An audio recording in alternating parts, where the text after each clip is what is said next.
ภาพร่างกายสภาพร่างกายกะ90%แล้วบ่กะยังเมื่อยไปเรื่อยยังเมื่อยไปเรื่อยๆแม่นๆเห็นหน้าอ้ายอยู่บ่นี่เรียกมาเบิ่งดูเห็นอยู่บ่บ่เห็นบ่เห็นอะไรมันสร้างว่าแท้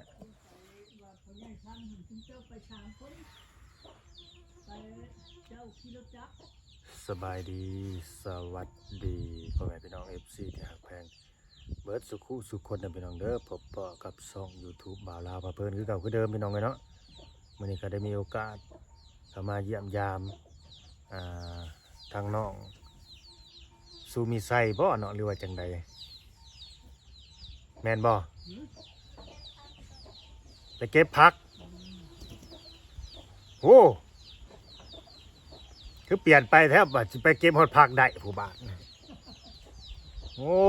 โทษดีใจนำบ่ได้เข้ามาหากันแต่ดนบ่โทรไปเล่นไปหัวเลยเนาะเห็นว่า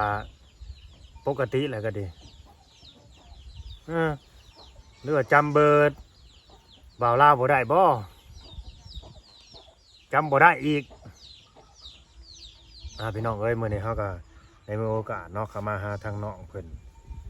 น้องสุดใจอะไรพี่น้องเอ้ยเนาะถ้าว่าหลายคู่หลายคนที่ติดตามบ่าวลาวก็ที่ติดตามบ่าวลาวมาดนกันน่ะสิฮู้จักแล้วก็สิคุ้นเคยน้องเพิ่นมาก่อนเฮาก็เที่ยวเข้ามาแต่คุมื้อนี่บ่ค่อยมีเวลาพี่น้องเอ้ย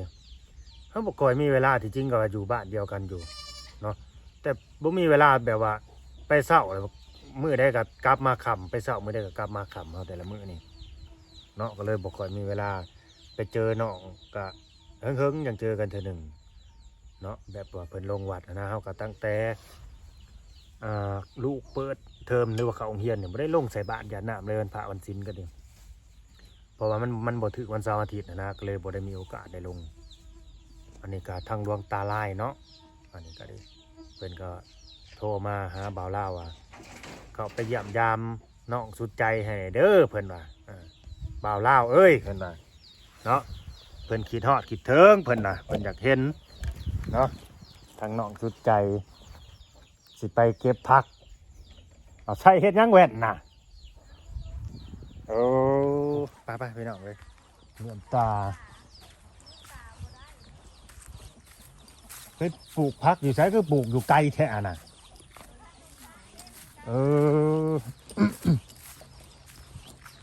เป็นไปเก็บผักก็ธรรมดาเด้อพี่น้องเลยบาทน้องสนใจเป็นผู้สาวโสดเลยพี่น้องเลยเนาะครับเขามาหานางกันเมื่อนี้ก็โหพักครึ่งห้ามแท้นี่ใช้ปลูกอันนี้เดี๋ยวให้บ่าวลาวใส่ไม้ก่อนเดี๋ยวผ้าเอายางไปก่อนนะหยกสีเข่าแนวได้อันนี้ให้ใครฮะให้ใครโดยสบายดีก่อนโดยเจ้าสบายดีอยากให้ถอดแว่นเด้บ่เห็นหน้าเห็นตาถอดได้อยู่บ่ถอดได้อยู่ถอดให้ดวงตาเพิ่นเบิ่งนะป้าตัวพี่น้องเลยเนาะ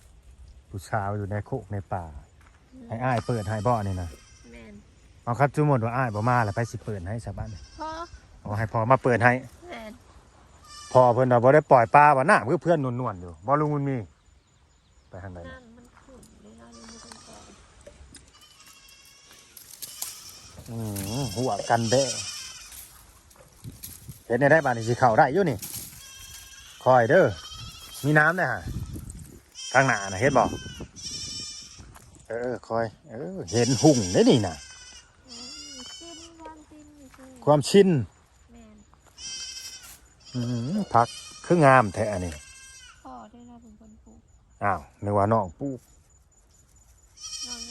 บ่าวลาวกำลังชมเชยว่าน้องซูมีไซปลูกไปทางไหนบาทนี่ขวบมาเผื่อเด้อ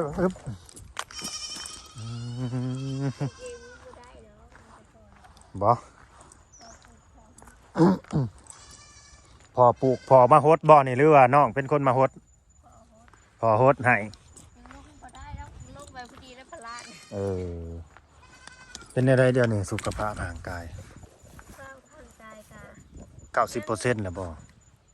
แต่ยังเมื่อยไปเรื่อยๆยังเมื่อยไปเรื่อยๆแม่นเห็นหน้าอ้ายอยู่บ่นี่เรียกมาเบิ่งดูเห็นอยู่บ่เห็น อะไรมันสร้างว่าแท้คือว่าบ่เห็นมาเบิ่งสิให้เขาไปเบิ่งใกล้ๆขออนุญาตเด้อพี่น้องเห็นอยู่บ่ เห็น เห็นแล้วบาดนี่เป็นจังได บ่ รอเลย รอ แม่ เอาว้าวไปอีกแล้วบาทนี่ หน้าตาดี เอาเข้ามาขนาดนี้จังเห็นได้พี่น้องเอ้ยอืมเห็นคักบ่ชัดเจนอยู่บ่เป็นจังไดมีหนวดอยู่ เบิ่งดู บ่มี ดูมีในหนวดไอ้บักยาวๆนี่คือว่าบ่มี อ้าวบ่เห็นเนาะ เอออันนี้นะ FC ผู้ที่เขามาติดตามใหม่เด้อพี่น้องเด้อสิบ่ฮู้จักเนาะที่ไปที่มาของน้องเพิ่นนี่น้องสุดใจนี่เสือเป็นลูกสาวผู้เดียวกับแม่นอยู่กับพ่อพี่น้องเอ้ยอยู่ในไห้ในหน้ากับแม่นเถียงไห้เถียงหน้ากับแม่นอันนี้ก็สิว่าเฮือนเพิ่นกับแม่นนั่นน่ะบ่ได้มีคู่หนูมีขู่อยู่ในนี่นะยังฟังวิทยุอยู่บ่ของมึง บ่ บ่ได้ฟังแล้ว บ่ได้ บ่ได้มีผู้บอกผู้บ่าวมาเล่นตี้ บ่ บ่มี มีแต่อันนั้น ไผ มีแต่งัวเป็นหมู่ มีแต่งัวเป็นหมู่ว่าซั่น กำแพะ งัวกับแบะเป็นหมู่ คนน่ะบ่มี คนบ่ได้มีหมู่คู่ก็แบบรุ่นราวคราวเดียวกันก็บางคนเขาก็ไปหำไปเฮียนหรือว่ามีลูกมีผัวไปแหละก็ บางคนเขาก็ไปทำงานทำการ บางคนไปทำการทำงานอืมน้องนี่แรกๆนะที่บ่าวเล่าวเข้ามาน่ะน้องบ่ได้เป็นอย่างนี้นะพี่น้องแบบ เป็นจังได๋ บ่เห็นหุ่งอะนะง่ายๆซะอยู่แต่ในห้องอยู่แต่ในความมืดมนมืดมัวเนาะอันนี้เราประวัติหรือว่าอดีตที่ผ่านมาของน้องให้ฟังซื่อๆเนาะแต่ก็เป็นบุญวาสนาของน้องเพิ่นที่ว่าผ่านวิกฤตนั้นแล้วก็จุดนั้นมาได้พี่น้องเอ้ยคือกลับมาใช้ชีวิตปกติอีกเทื่อหนึง มันคนยามฮ้อนนี่เอาอีกแล้วนี่ ฮะ ยามฮ้อนนี่มันบ่ได้เป็นแบบนี้ได้ แม่นซะบ่ แม่น อ๋อน้องแสดงว่าบ่มักอากาศร้อนเนาะ อันนี้มันอากาศมัน ทงปิวไปเลยเด้อ มันอากาศอบอ้าวแม่น อากาศ ได้ โดยอากาศแบบน้องนี่ต้องไปอยู่ผู้แลปากสองแดนหนาวผู้แลสะเนาะจังสิถือกันเนาะแม่นบ่ มันแบบความร้อนมันบีบเด้ น้องนี่เป็นโรคเบาหวานเด้อพี่น้องเด้ออันนี้ อย่างโซเซกันเลย เป็นโรคเบาหวานพี่น้องเอ้ยชื่อว่าเบาหวานนั่นเกิดเบาหวานหยังน้องสุดใจ เมื่อวานเปียก เบาหวานเปียกพี่น้องเอ้ยบ่แม่นเบาหวานแห้งเบาหวานเปียกเบาหวานขึ้นตาเลยเฮ็ดให้น้องน่ะบ่เห็นหุ่งต้องไปผ่าตาไปลอกตาจังกลับมามองเห็น ตอนนี้พวกว่าน้องเห็นจักเปอร์เซ็นต์ตอนนี้นะเฮาเข้ามาอยู่ใกล้ๆนี่จังเห็นเฮานั่งอยู่ผู้ประมาณเมตร2เมตรนี่บ่เห็นนะ บ่เห็น บ่เห็นน่าสิเห็นแบบล่างๆเนาะ โดยแต่ตอนแต่อันซ้ำนี่ก็ยังเห็นบ่ชัดเจน บ่ชัดเจนอันนี้คือว่ารอสาเว้า อ้าว ชมซื่อๆได้นี่ อ้าวเพิ่นพ่อหันน่ะเห็น บ่ เดี๋ยวนี้มันยับมาไก่เด้ เออ เดี๋ยวมาไกลแล้วเริ่มบ่เห็นอีกเลย แม่น เอ อ้าวเห็นพ่อหันเห็นอยู่ได้ว่าอ้ายรอ บ่ แม่น ย่องเด้อนี่เพิ่นนี่ย่องคนเป็นเด้อพี่น้อง เอ้าเว้าความจริงบ่ได้น้องไว้ บ่ได้มีขนมมาฝากมาต้อนเด้อสิมาย่องกันเนี่ยนี่ เอ้านี่ก็เว่าความจริงเนาะแม่นใครสิย่องย่องเป็นน้องอึ้งน้องย่องคนบ่เป็น แม่นบ่เป็นคนเว้าตรงๆโลด แม่ อ๋อแม่นซะบ่พี่น้อง จำได้บ่หลวงตาลาย จำได้ นั่นแหละเพิ่นให้อ้ายเขามาหาเพิ่นน่ะเพิ่นอยากเห็นคือหลวงตาลายนี่เพิ่นก็เป็นคนไทยพี่น้องเอ้ยเพิ่นอยู่จังหวัดนครพนมเนาะอำเภอป่าปากเพิ่นอยู่ในวัดป่าเนาะเพิ่นเคยมาหาน้องสุดใจแล้วก็เคยมาหาบ่าวลาวฮอดเทือนเนาะอันนี้เฮาก็ เคยมาหาน้องเพื่อน แม่นเคยมาหาน้องสุดใจฮอดเทือนแล้วก็ซื้อวิทยุมาให้น้องนั่นแหละพอได้เห็น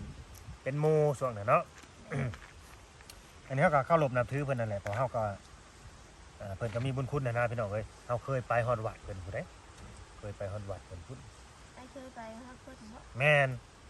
ไอ้เคยไปเทื่อหนึงไปกับสาวไร่หั่นแหละไปฮอดวัดเพิ่นก็ก่อนจะไปฮอดวัดกับเพิ่นมาหาปีได เพิ่นมาหับอยู่ตลาดนี่แล้วก็ขึ้นรถไปกับเพิ่นแต่เดี๋ยวนี้เพิ่นก็บ่ค่อยแข็งแรงได้น้องสุดใจเพิ่นเฒ่าแล้วบ่ค่อยแข็งแรงพี่น้องเอ้ยมีแต่ป่วยก็ป่วยหลวงตาเนี่ยก็ดีอาการ70-80นึงเพิ่นว่าบ่เต็ม100ว่าสิมาลาวอยู่เพิ่นน่ะยังมาเที่ยวอยู่ครับอาการบ่เต็ม100 แต่เพิ่นก็บ่ลืมเพิ่นว่าเพิ่นคิดซะว่าเป็นลูกเป็นหลานเพิ่นผู้หนึงคนที่เคยเข้าไปแบบว่าอยู่ในโอวาทหรือว่าบริวารของเพิ่นน่ะนะเพิ่นนับถือว่าเป็นลูกเป็นหลานของเพิ่นก็คิดฮอดคิดถึงนะคือน้องสุดใจนี่เพิ่นก็ฝากความมาว่าอยากให้น้องน่ะหายเป็นปกติอยากให้น้องน่ะมีชีวิตชีวามีแบบครอบครัวนะพี่น้องเอ้ยมีแบบครอบครัวของน้องนะเพราะว่าน้องก็ยังอายุยังบ่หลายเนาะยังหนุ่มยังน้อยอยู่แค่ก็18 ปีบ่หรือว่าเนี่ยใด 20ปลาย 20เท่าใดน่ะ 25 เบิ่งหน้าตาคือว่า17 18ซะเนาะ เอาอีกแล้วบัดนี้บ่แม่นอันนั้นบ่ ฮะ บ่แม่นย่องบ่ เอ้าบ่สิย่องมีจังเนาะเขาเว้าอีหลีตัวของแบบคนก็มีแบบหน้าตาสดใสมันก็สิมีสิว่าขึ้นได้ซะบ่คือตอนเฮาแบบบ่มีเหือมีแห้งอะนะเป็นรอยเป็นเพี้ยแล้วมันก็สุกกระโซมอะนะพี่น้องเอ้ยเนาะตอนนี้แบบน้องแบบแข็งแห้งนะมันก็เฮ็ดให้เฮาสดชื่นแจ่มใส จ้ะตอนนี้ก็ธรรมดา แม่นมีชีวิตชีวามันก็เกิดให้เขาเรียกว่าหน้าอ่อนหน้าอ่อนลงกินข้าวก็ยังมื้อนี้ เ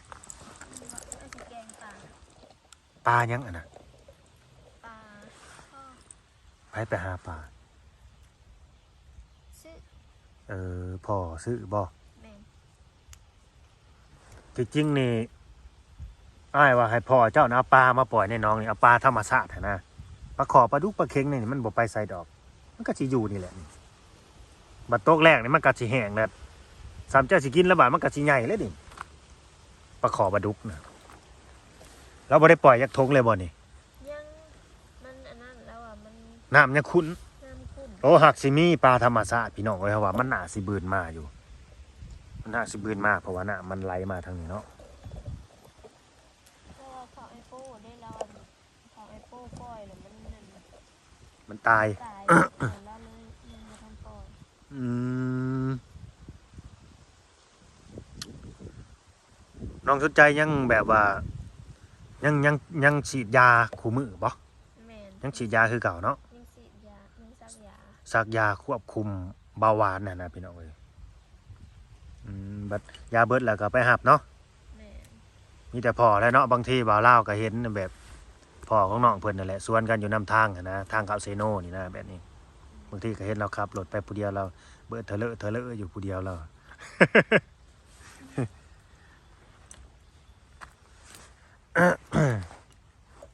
มันมีไอมาแต่ครั้งแรก ตั้งใจมาหานี่แหละ ตั้งใจมาหา แมนตั้งใจมาหาแต่ว่าเพราะว่าหากะมาแต่ไป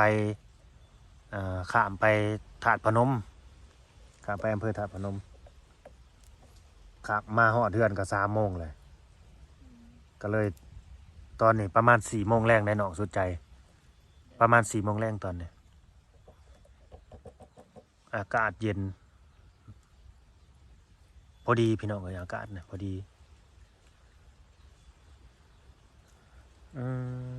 แต่ว่าน้องหู้อยู่บ่ว่าข้างนอกนี่มันแปลนบ่เลยหู้อยู่บ่ ข้างนอก แม่นทางเข้ามานี่นะแบบว่าดินที่ว่าอ้อมแอมกับนอกนี่แม่นที่ว่าต่อเขตต่อแดนกับดินพวกนอกนี่นะเขาเฮ็ดอ้อยเบิดแหละนะ หูอยู่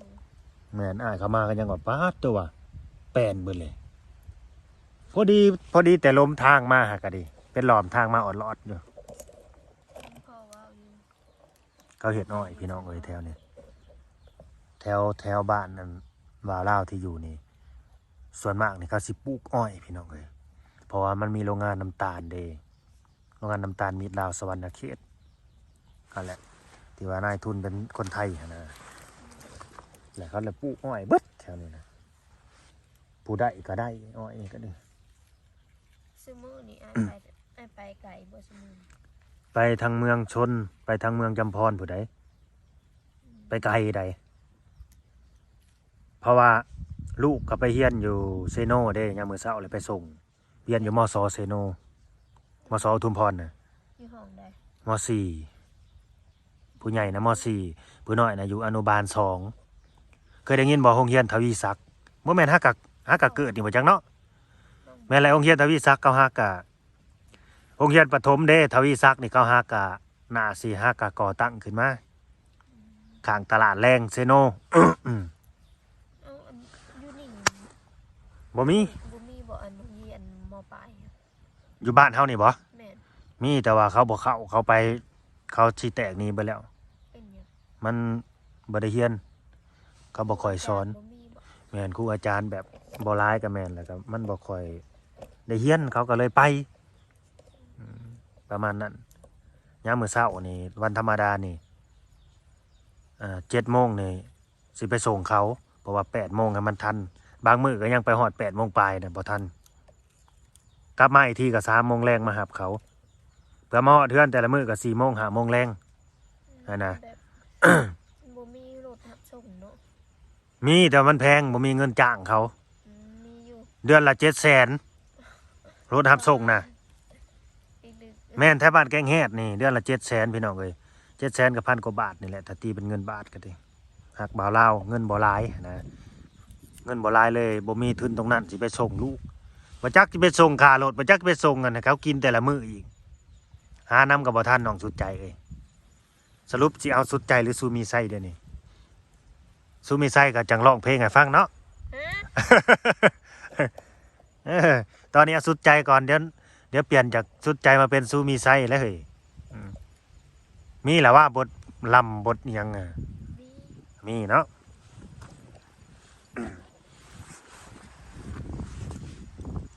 ไอ้ว่าพื้นน้องสุดใจนี่บ่าวเล่าวเขามาถ่ายลายเถื่อเลยได้พี่น้องไว้แบบพยายามแบบเว่าให้น้องเพิ่นเปิดใจบ่หาคู่หาคิงบ่จังสันจังซี่เว่าออกไปเบิดนั่นแหละเนาะแต่น้องเพิ่นก็สิมีบ่คนที่เขายอมรับได้รับสภาพที่เขาเป็นได้อหยังประมาณนี้นะไผเสียกมาเป็นภาระนะประมาณนี้ แม่นเมื่อก่อนบ่าวเล่าไปหาสัมภาษณ์ผู้สาวเปิดใจเด้ให้ผู้สาวเปิดใจนั่นนี่หาคู่ให้แต่เดี๋ยวนี้หย่าแล้วบ่ค่อยไปแล้วบ่แม่นบ่ค่อยไปหย่าแล้วเดี๋ยวนี้ เออ หย่าแล้ว อีหยังคือยาบ่มีคนเปิดใจบ่ แม่นมันหายากมันหายากคนเปิดใจนะผู้สาวเปิดใจนี่หายากส่วนมากก็มีแต่หน้าเดิมๆคือถ้าเขาไปถ่ายเขาแล้วบัดเขาให้ถ่ายแต่ดามเถื่อ2 เถื่อเท่านั้นผู้สาวเปิดใจนั่นแล้วเขาก็หยุดพอมีคนลมคนคุยแล้วก็หยุดบาดนี้เป็นอันนั้นได้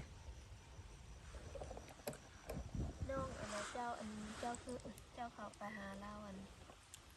จักเถื่อ หูบ่ ฮู้ บ่ย่านบ่คิดย่านอยู่ กะเล่าอันพ่อแล้วก็มาเกี่ยวข้าวอยู่ในมือแล้วอันนั้นก็ได้ เอาแม่นซะบ่ แม่น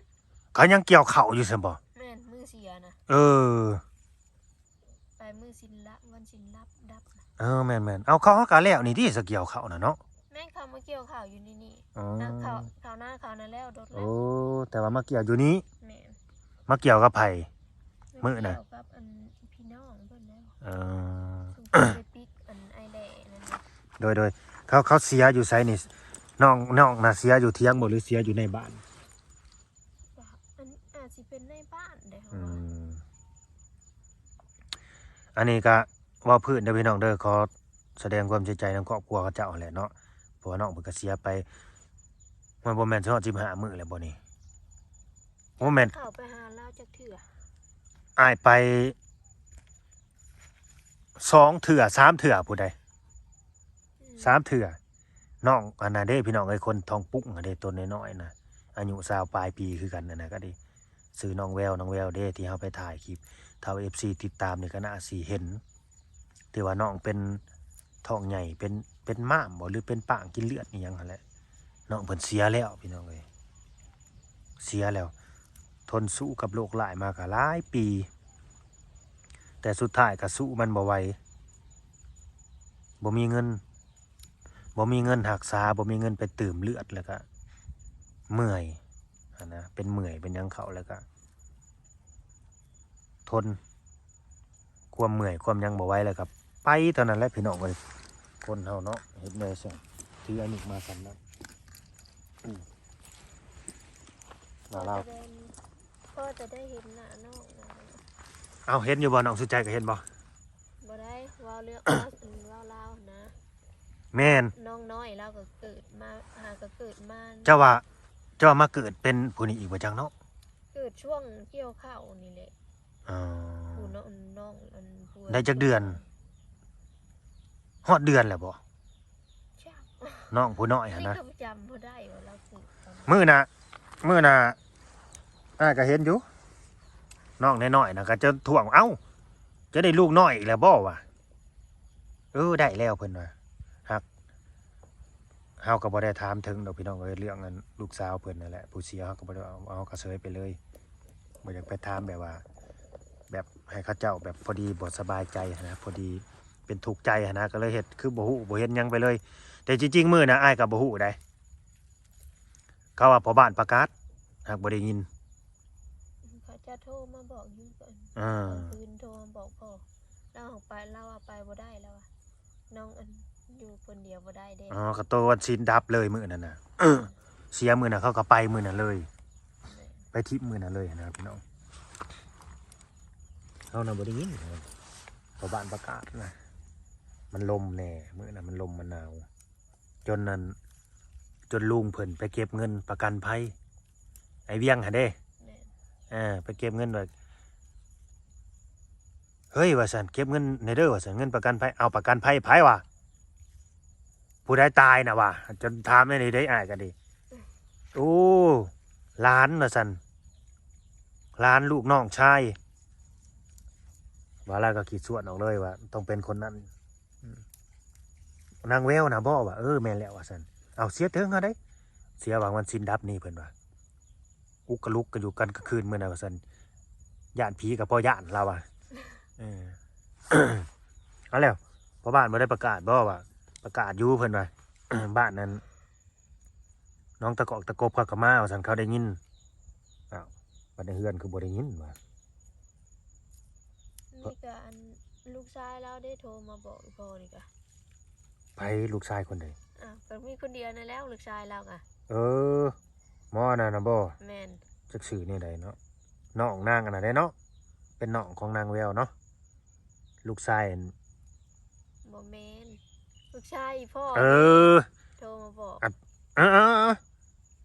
ลูกชายเพิ่นโทรมา อยู่ บอ ใน ก น้ำเป็นลานเคยอันไอ้วง เป็นร้านบ่น่ะ ลานเคยไอ้วง โอ้โทรมาบอกพ่อ แม่น ก็นึกว่าพ่อนางอันน่ะโทรมาบอก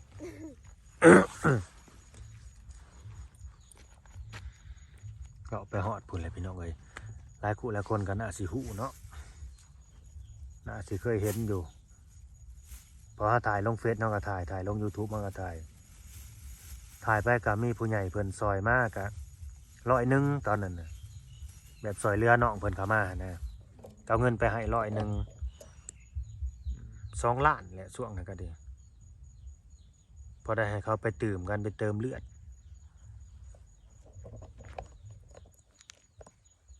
พักนี่แล้วใส่แต่พุ่นขี้แบะเนาะ แม่น มันก็เลยงามพี่น้องเอ้ย ใส่ตะปู พุ่นเคาะขี้แบะขี้งัวมันงามไปเลยได้เขียวขนาดเลยนั่นน่ะพักบัวก็ได้อะไรคือพักบัวคือนี่แหละต้นหอมนี่ภาษาไทยเอิ้นหอมบัวภาษาลาวเอิ้นพักบัวอันนี้เนี่ยพักหอมป้อมนี่ภาษาลาวเอิ้นนี่ ผักบัวแดงหัวมันสีแดง อันปัดภาษาไทยเอิ้นนี่อันนี้ผักชีไทยได้เพิ่นว่า ผักชีไทย แม่นผักชีไทยหอมป้อมนี่แต่ถ้าผักชีอันใบแปรๆน่ะผักชีลาวอะนะแม่นอีหลีเว้าคือกันอยู่ผักชีคนลาวเฮาก็เอิ้น แต่อันนี้เป็นชีไทยแค่นั้นเองหอมเลยพี่น้องเอ้ยมากรู้กินกับป่นกินกับป่นกับลาบแล้วก็ไปใส่ป่นกบป่นปลาเนาะ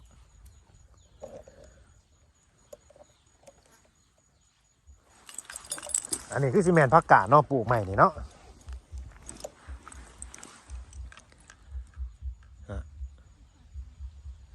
โ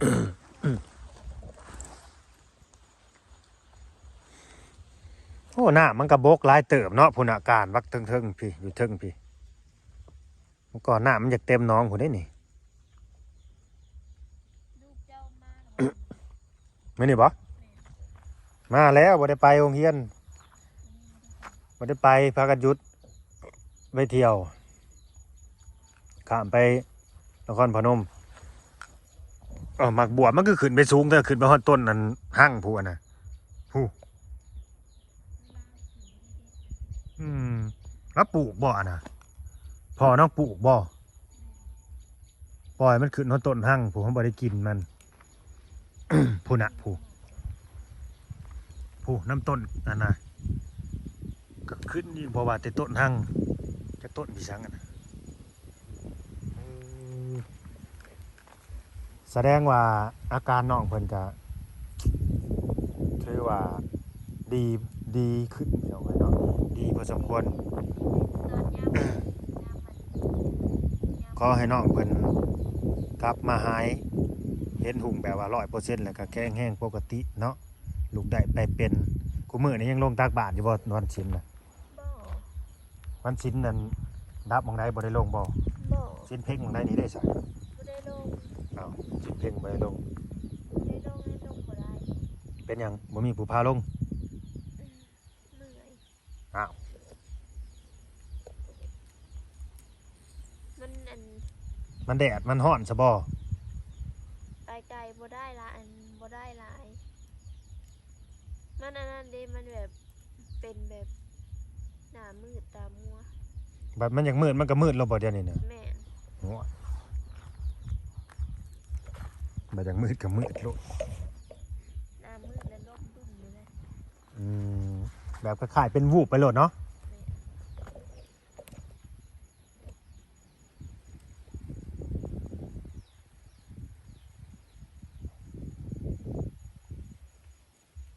น้องยังกินข้าว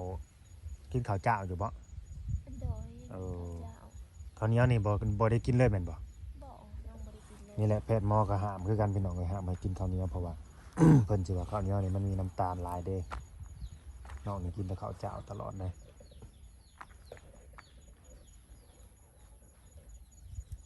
อันนี้ก็ยังถ้าน้ำตาลก็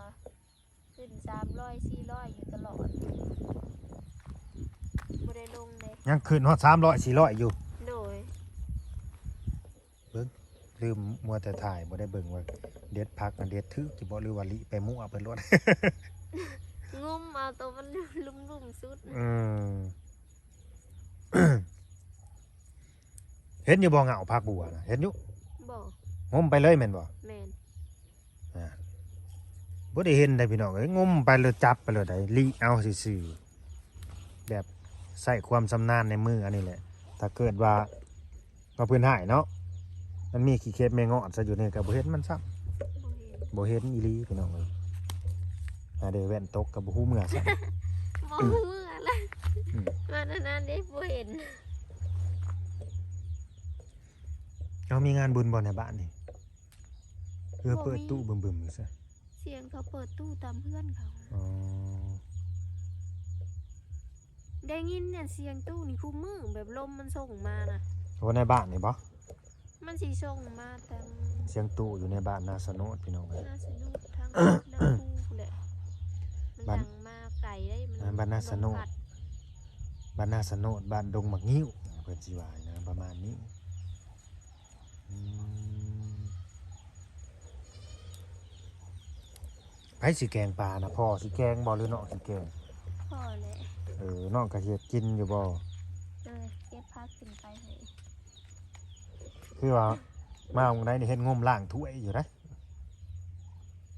เฮ็ดเพิ่นงมล้างถ้วยอยู่เทิงเรือนผู้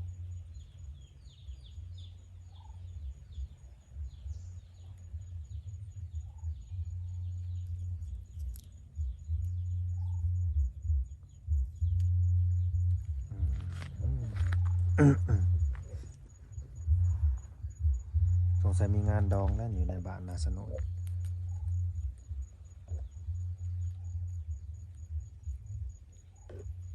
สมื้อนี้อ้ายไปถ่ายคลิปเขาอ้ายบ่ได้ค่อยอัน แต่ไปถ่ายช่วยเหลือ อืม ช่วยเหลือคนถูกคนยากคุมื้อบ่ได้ไปถ่ายพวกผู้แซ่บผู้สาวคือเก่าแล้ว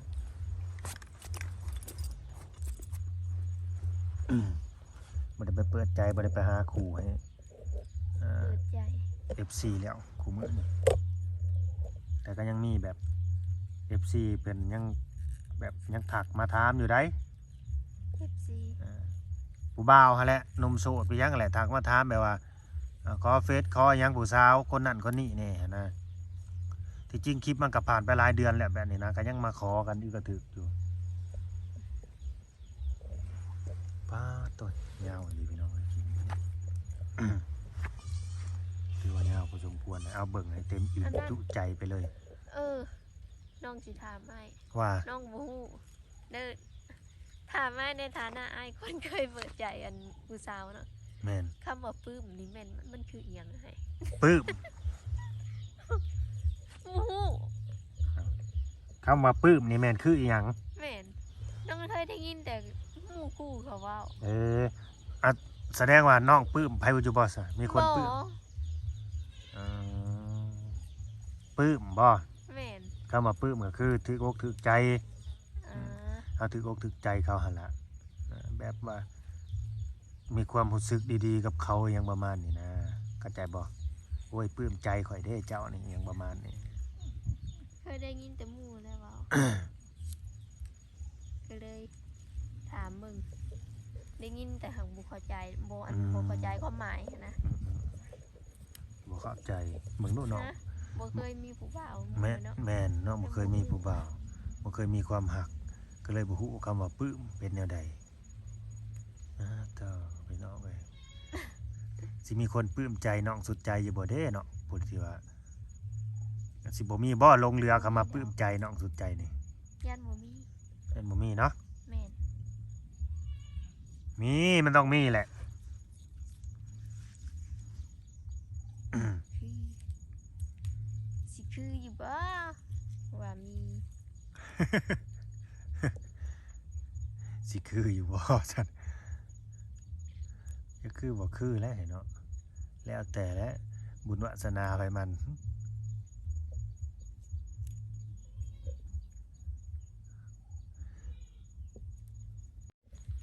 แม่นก็มาหาน้องแต่ช่วงดำนาพุ่นเขายังดำนาอยู่ตอนน่ะแม่นแหละมากับบ่าวเวียงบ่าวจอยนะแม่น 3 คนตั้งแต่ยังบ่ทันเขาเจ้ายังบ่ทันเฮ็ดสวนอ้อยนี่ แม่น ช่วงนี้เดี๋ยวนี้แปลนบ่แล้วบ่ แปลนเบิดแล้ว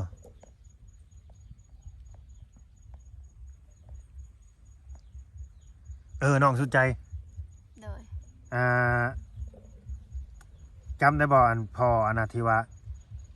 อยู่อเมริกาหั่นนะที่ว่าเพิ่น พ่ สิ อสายสมอนบ่ แม่นเราเสียอะไรได้เราเสียแล้ว ไผบอกอ้าย เอ้าก็อ้ายเห็นเฟซเรา บอก เห็นเฟซเราแบบว่าลูกหลานเรามาขึ้นแบบว่าไว้อะไรหั้นนะพอสายสมอนแล้วก็เอาฮูปเรามาใส่น่าสิมีลูกบ่หรือเมียหรือไปสังเล่นเฟซต่อนะแบบน่าสิโพสต์ลงให้หมู่คู่เพิ่นเฮ็ดนำอ้ายก็จนตกใจเบิดอะแล้วว่าผู้เพิ่นสิฝากเงินมาซอยน้องสุดใจจังซั่นเพราะว่าเสียแหละของเราก็เว้าอยู่ว่าเราก็บ่ค่อยแข็งแรงคือกัน แม่นเราก็มีโรคประจำตัว แล้วก็มีโรคประจำตัวเที่ยวแต่ไปหาหมอเที่ยวแต่ไปผ่าตัดแล้วก็ดี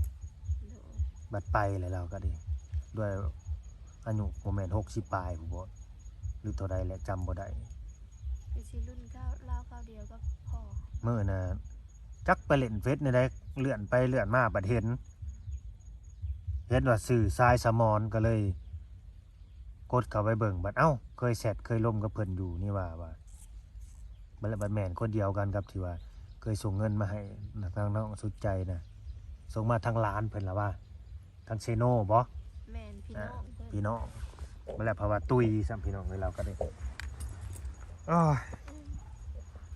นะตามนั่นแหละเนาะ อ้ยบ่บอกมันก็บ่ฮู้เลยเนาะ แม่นตามนั่นแหละพี่น้องมันยาวเลยเนาะแล้วเราก็สิได้จบคลิปก่อน ให้น้องเพิ่นเก็บผักซะเนาะขอบคุณเด้อผู้ที่เข้ามาเบิ่งมาชม ตั้งแต่ต้นจนจบคลิปพี่น้องเอ้ยก็เปิดสิเก็บมาเบิดนานน่ะบ่หรือว่าจังได๋สิไปแกงสิปลาบ่ยังบ่พออยู่ปานนี่คือว่าอะไรน้องก็ค่อยเก็บไปเนาะเพราะว่าบ่เห็นหุ่งเต็มร้อยหั้นนะก็เลยเก็บไปเทื่อละ งุ่มไปเก็บไปเทื่อละใบว่าซั่นซะ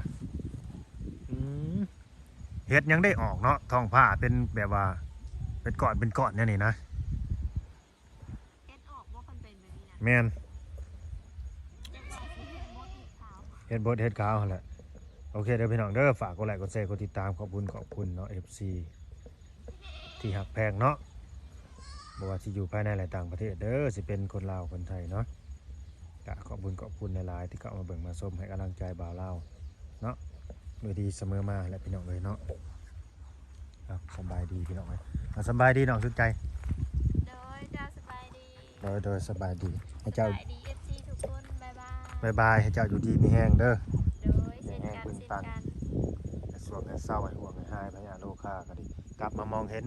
99.9% ดีบ่ ร้อยเลยซะ เหลืออีก 1%เนาะ ร้อยเลยซะ 100%ซะกลับมามองเห็น 100%อย่าง โด นั้น ย